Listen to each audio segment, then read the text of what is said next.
Hello everyone, I'm Caroline Hill. I'm Editor-in-Chief of Legal IT Insider, and I'm here with Hans Albers. Hi, Hi Hans.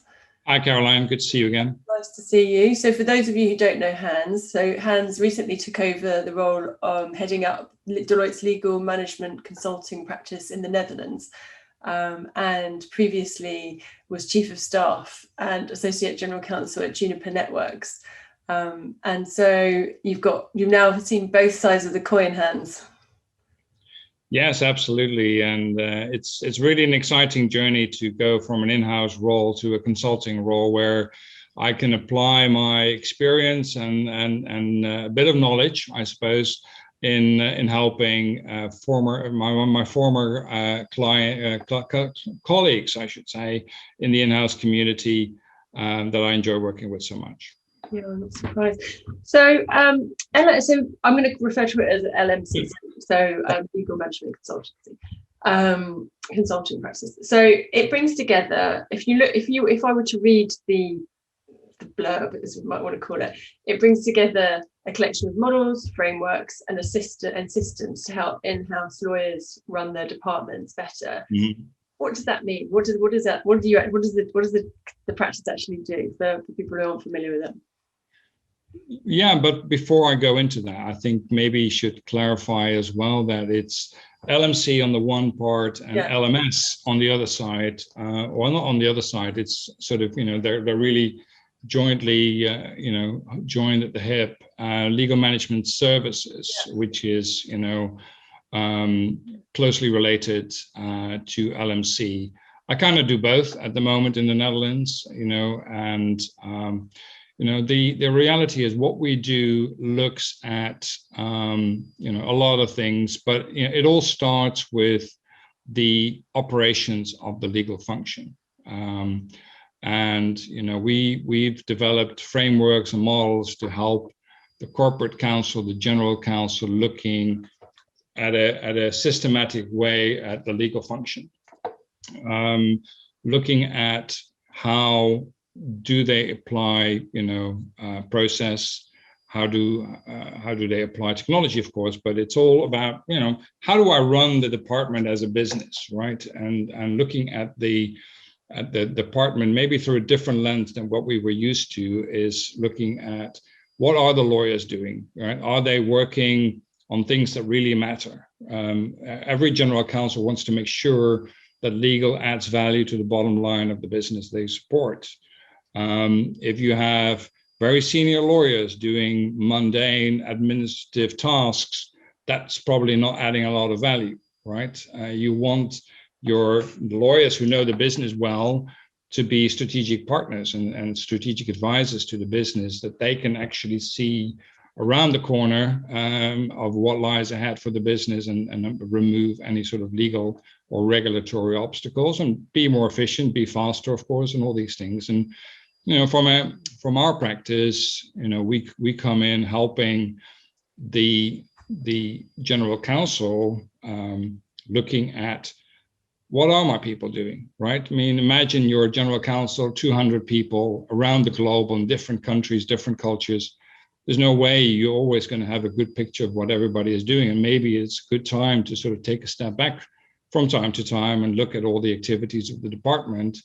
And have that, call it the core context discussion about what are we doing as a department? Do we really want to review every employment agreement? Do we really want to review every procurement agreement, even if it's for a box of pencils?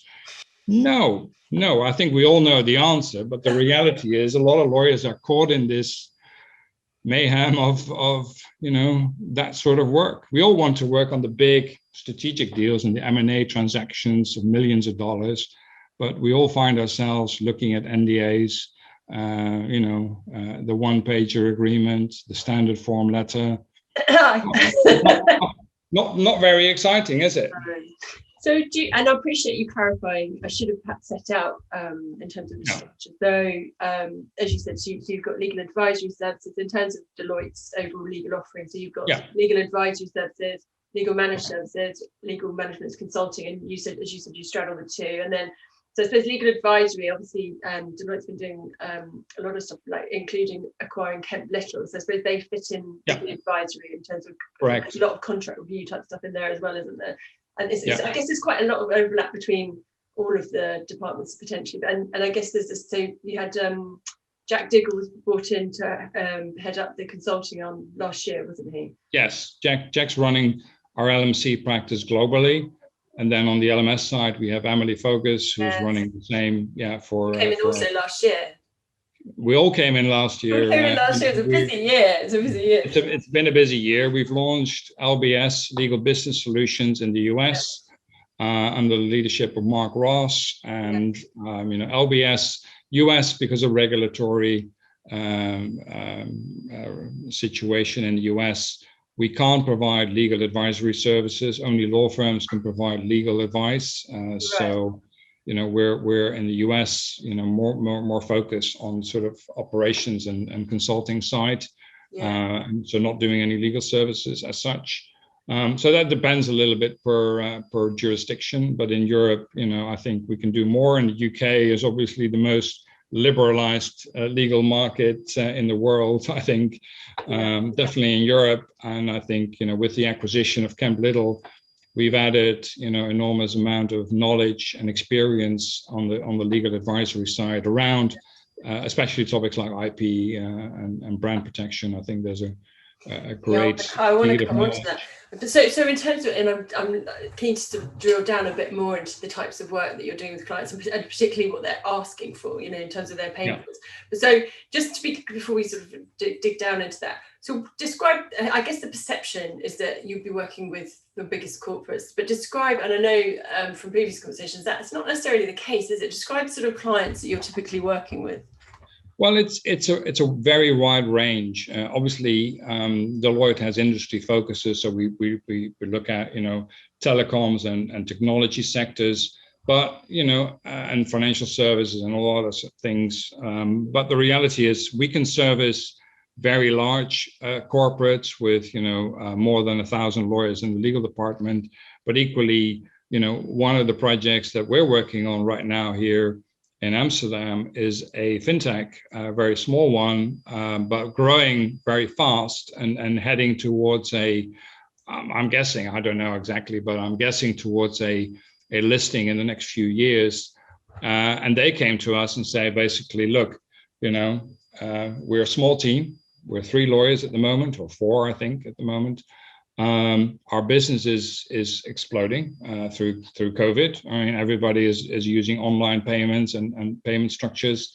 So our business is doing extremely well. Our lawyers are struggling to keep up with the growth of the business. So this is the moment in time where we need to think about the future of the operating model of the legal department, and how many lawyers do I need, and which functions do I need, and how many do I need. So they asked us to come in and help them try and figure out, what the pain points are, where the opportunities for doing things differently are, maybe by creating a legal front door to structure the work, maybe by creating playbooks or frequently asked questions to have the business do a lot more self-service around the amount of legal questions, and help them figure out, okay, well, do I need to hire 3 lawyers, 6, 10, 20? They don't know at the moment. So we're doing data analysis. We're doing a lot of interviews. We're mapping out their process. And this is like I said, it's a small company with only 3 or 4 lawyers. And we have similar clients like that. But we also have, departments of 30, 40, 50 lawyers, but I think we can add value to all of them in a way. I mean, it's just maybe on different topics sometimes. And I guess with the bigger ones, I would imagine more typically, although I want to come back to the work you're doing in terms of helping to build the in-house team and what that might mean in terms of the way they do it. So I imagine that more typically you've got an established team where they're sort of asking you to unpick, help, perhaps obviously do similar data analytics exercise, but what typically with the in-house teams that come asking you for help, perhaps the bigger ones that have not had the foresight to sort of put data ahead of their growth, what typically are they asking you for help with? What are their biggest pain points at the moment? Well, I think, we see some similar issues, right? I think if I look at some of the questions that we've been getting and the things we're looking at, I think one of the topics is around matter management and knowledge management, because everybody is now more distributed, working from home or working remotely. You see it's more difficult for a department to share knowledge amongst the lawyers, share experience, bring in younger or new team members into the systems of the company. And frankly, if you have no systems, then you're definitely challenged, right? So we see those kind of questions.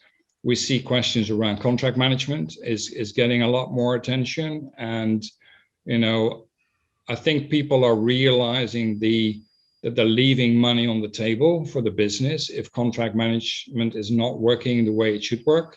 It links into all parts of the business. I mean, contract management is right throughout the business. It touches upon the sales side or the procurement side, the supply chain, the financial accounting, invoicing, all that stuff. It's all linked into contract management. And I think more and more do we see the legal departments looking at this as to sometimes they have a limited role, just reviewing the contracts, and sometimes they own it all. But contract management is, I think, one of those topics, everybody talks about it, but nobody owns it, right? And that makes it hard. I mean, who's the owner of making sure the contracts are properly managed? And I've come from businesses where legal was the owner of the sort of end-to-end contracting piece.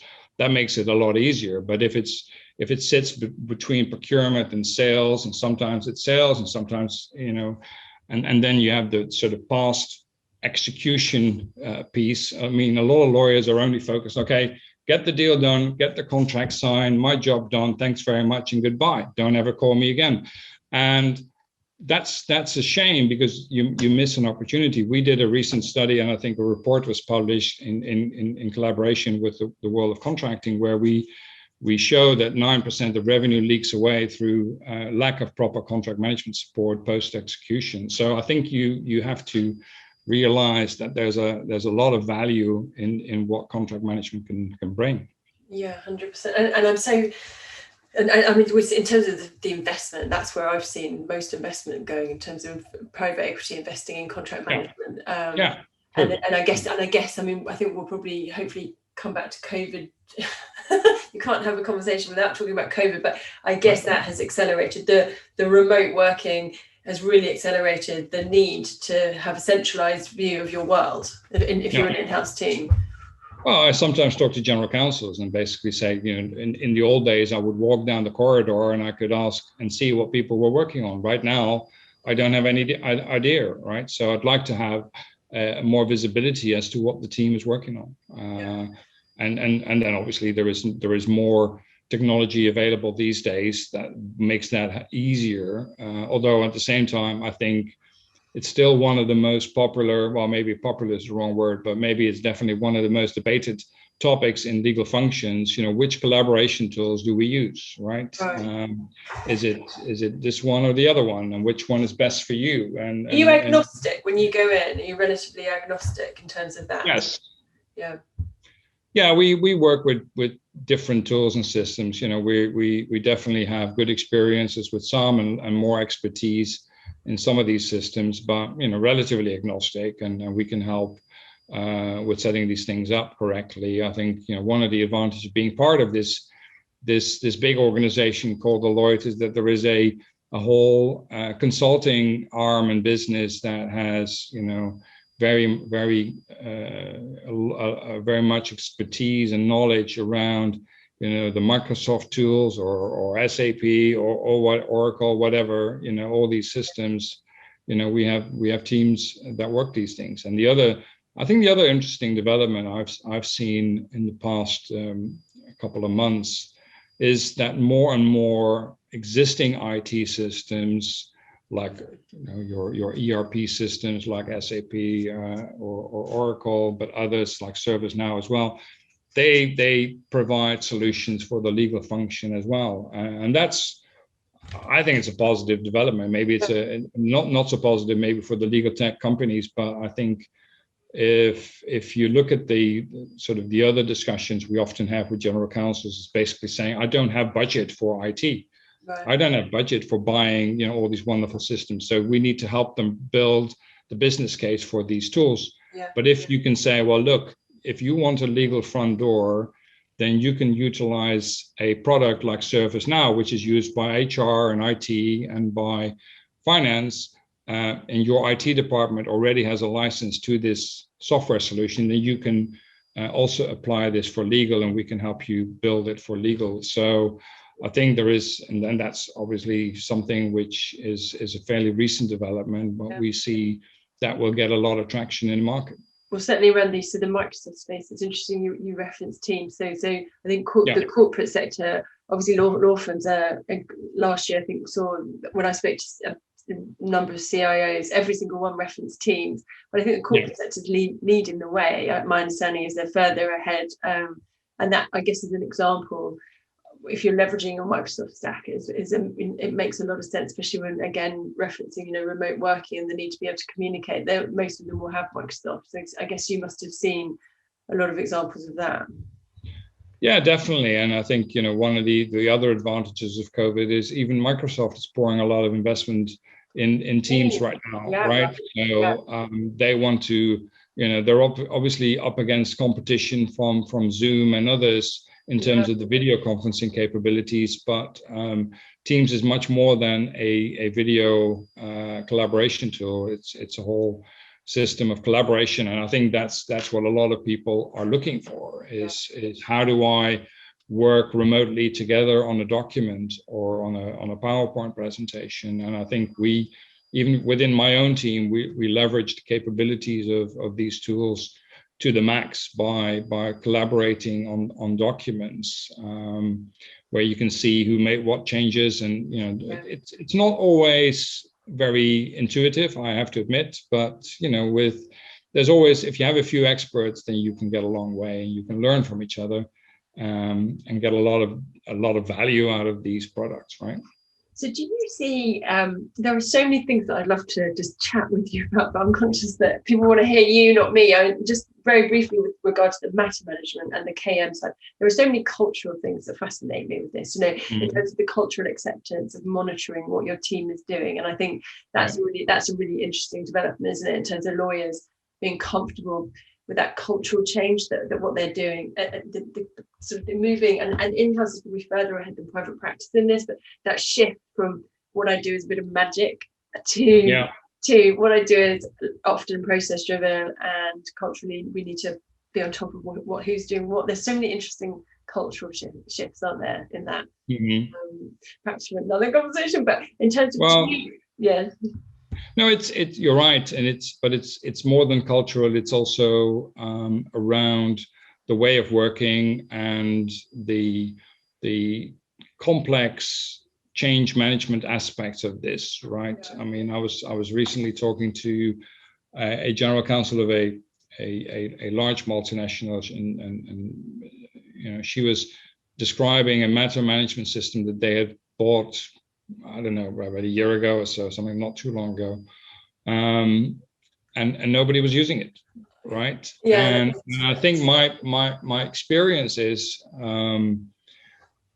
and it's sometimes, I mean, I step back, right? I mean, if I was in my previous role as head of legal operations, I almost made that mistake, right? I almost made the mistake by looking at the market, okay, I found what I think is the best tool, right? Best tool for matter management. So let's just roll this out, and we're going to buy it, we're going to do it. And somebody asked me that question, a colleague, still thankful for that. She said, well, who's going to use it? I was like, hang on, am I really going to spend $50,000 on this system that nobody's going to use? Right. Let's take a step back. Let's take a step back and try and figure out really what we want, what we need, you know, what's the underlying problem I'm trying to solve, rather than buying something which I still think could solve a lot of problems, but is it the right way of going about it? And maybe we should first look at our internal way of working, our internal process. What's the problem I'm trying to solve, right? If you can't explain that, then go back to the drawing board, right? Because you're on the wrong track. If you can't explain what you're trying to solve, then you have a problem in itself. So interesting. Do you see that a lot, that people because there's been a lot written, including by myself and others, about technology is not the solution usually, that you have the people, and it's becoming almost cliche to talk about people, process, technology. It's quite overused perhaps in some ways, although it's probably the only thing that makes sense. So I suppose maybe two questions. One, do you presumably see lots of examples of where people have slapped technology on the top of something and then worked out that's not the solution? And then the second one, I suppose, is how do you ensure that people are really going back to basics, and really, how do you have like a sort of a procedure to help them unpick it? Do you do it? And I mean, I guess we haven't got time to be too granular, but I'm just curious as to how you help them to achieve that, to not slap the technology on the top. Well, yeah, you start by, I think, explaining again that the technology is not going to solve your problems by itself. Technology can definitely be a part of the solution. Probably you're not going to reach your ideal end state without a piece of technology or automation. But the reality is you first need to start at the basics of what is it. First ask yourself, what is the problem you're trying to solve? Secondly, what is the existing process? Because if you have a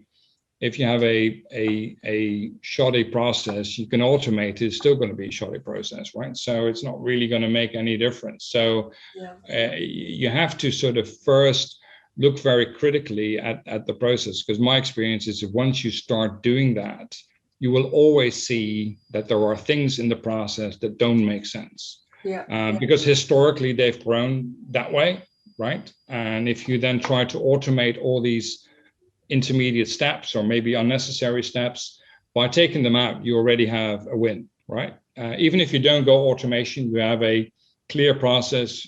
Everybody's on the same page.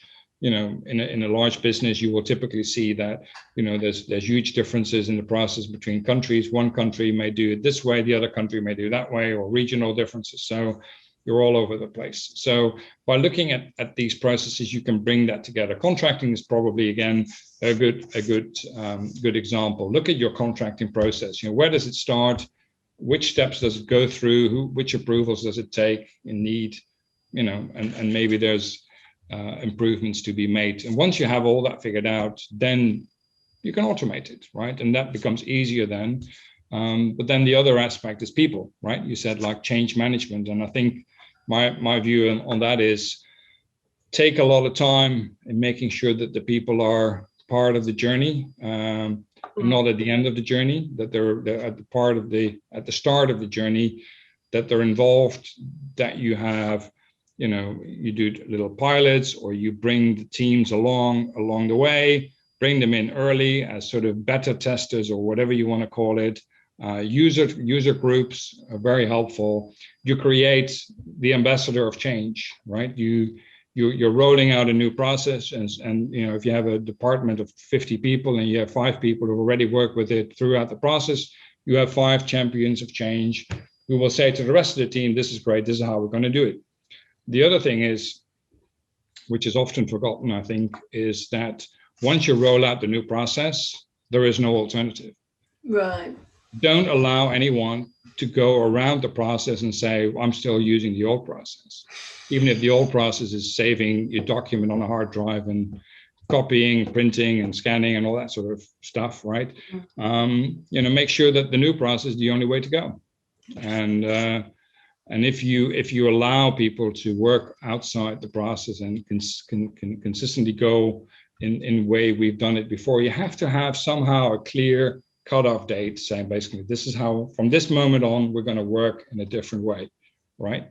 And that takes, I think it takes a lot of communication, takes a lot of leadership from the general counsel and the team, to make sure that everybody is on board. So it takes a lot of effort, takes a lot of planning. Not impossible, can be done. Others have shown it, right? But it's not something that comes as an afterthought at the end of your planning process. Yeah, I love it. This is so helpful. I have to say, so I went to a legal design conference, and also there was some wrote about some of the work that Linklaters has been doing around legal design, and this speaks to exactly. It's funny, isn't it? Because these things are not rocket science in terms of No. but they can be made strangely complicated, and I guess one of the things is making the time, right? And it's, I guess it's like all of us to boil it down, in our own lives, there are things that we need to do that we just don't do, to simplify your own life. You wrestle with these complicated processes, but I think that's changing. So in terms of, I don't want to run out of time, but in terms of, I want to talk about COVID more broadly, but before, and I know obviously we've touched on that already, but one thing that's quite specific that I wanted to ask you about is, which I know that you've been working with, is the growth of entity management, which I know is something that sort of fits into fits into consulting, or managed services. Managed services. So tell me about that, because that's something that I've seen quite a lot of investment outside of going into the sector. Tell me what you're seeing from the inside. Well, first of all, let's say that I think we're seeing a lot more activity around entity management than we did in the past. I think there's a lot of companies thinking about, how do I support the corporate housekeeping business more effectively? Whether this is triggered by general trends and discussions around the topic, or whether this is because of tooling and solutions being more broadly available. Do you think we need to, sorry to interrupt you, do you think we need to explain what entity management is? I guess everybody's probably quite familiar, but maybe just, sorry to ask you to backtrack for 2 seconds, but just to be clear. Yeah, sure. I mean, I think, and let me go back then to my previous role at Juniper, where I was responsible for entity management, which was basically managing all of the support for all the legal entities around the world in terms of filing their financial statements, holding board meetings, tracking and of directors and powers of attorney, all sometimes very administrative tasks that need to be handled correctly. There's compliance issues from a statutory accounting perspective or tax perspective. So it's fairly complex, and it can be very complex, and it generally for bigger companies goes around the world. I think at Juniper we had 120 entities in all of these countries around the world, and when I took it over, it was complex because we were using different providers, different law firms around the world, big ones, smaller ones, local ones, and I thought, well, there must be a better way, right? So I think this is the question you probably need to ask yourselves. And sometimes in discussions with general counsels, I bring up the topic of, as an example of, hey, have you thought about entity management? And they often give me a sort of strange look. I'm like, yeah, no. I mean, it's being taken care of is the usual reply, right? But typically they don't always know how. There's this paralegal corporate lawyer who's taking care of it all. Sure, fine, right? But is it being dealt with efficiently? Is it dealt with in a consistent manner? Are the finance people happy? Are the tax people happy? So I think do you actually know what you've got? Do they actually know how many entities they've got? Quite often, I had one GC. I asked her, how many entities do you have? And she said, I think it's 40. Or 50 maybe, and she said, oh, okay, and then she said, well, let me check, because they had a tool, they had a database, so she checked the tool. It's like more than 100.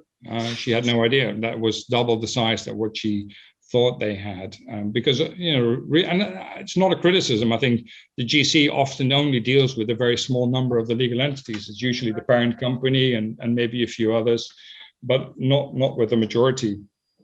So, and my experience is you can save a lot of money by outsourcing all of this stuff, because you have lawyers sitting in countries, and typically if you have lawyers and sitting in the countries to sit with the business, their main task is supporting the business, doing commercial work and contracting work. Do you really want them to spend 20-30% of their time doing corporate housekeeping stuff, right? Holding board meetings and filing documents with the authorities? There is different ways of doing this. So that's why we have a lot of discussions around this. And I think the potential, it's not only savings, you can improve your process. You have one single point of contact where you can deal with, on all entity issues. You get reports, you get visibility, you get a database, you get a lot of good stuff for a lower cost. So it's a win-win. So I think I'm not probably going to be able to talk about the impact of COVID, but I think we've already covered it. But just in just very briefly, that this can't be very brief. Just as we finish up in sort of a minute or so, one thing that I wanted to touch on is the way that you have been helping. We started and now we're finished on this. The idea of you helping in-house teams how to structure, and they're actually they're outsourcing in some cases, aren't they, in terms of asking you to fulfill the role of their team, which is quite interesting. If you could just, I'm afraid we've only got about a minute and a half, but if you could just explain what's going on there, I think that's probably one of the most interesting. Yeah, I think that's a good point. I think we've developed a new offering. We call it legal counsel as a service. It's more like a variation of a flexible staffing model where we basically provide an extension of your legal function, but managed by us. So you don't have to hire the lawyers yourself, but we have a general counsel or former general counsel that we can put in place if you need temporary extra support in a particular country or region. Or like one example we have of a company that acquired another company that didn't have an in-house function and was spending a lot of money on outside counsel firms doing basically in-house work. So we said we can provide you with a service model where we can bring all of that work in-house. We put lawyers in place in the countries with a business that can operate as an in-house function, and then we can gradually see how we go from there. But save a lot of money at the upfront because bringing all the work in-house, and I think that's a very interesting concept of a service model. We have to finish there, but I think it's going to be fascinating to see how it morphs. There's been so many different trends in the growth of in-house, and then the growth of private practice sort of working out that they need to invest, and it's going to be fascinating now with this new offerings to see where it shapes up in the next couple of years. But Hans, listen, I would love talking to you. I'm really grateful for your time, and thank you very much, and let's talk again soon. Sounds good. Thanks very much, Caroline, for your time. Thank you.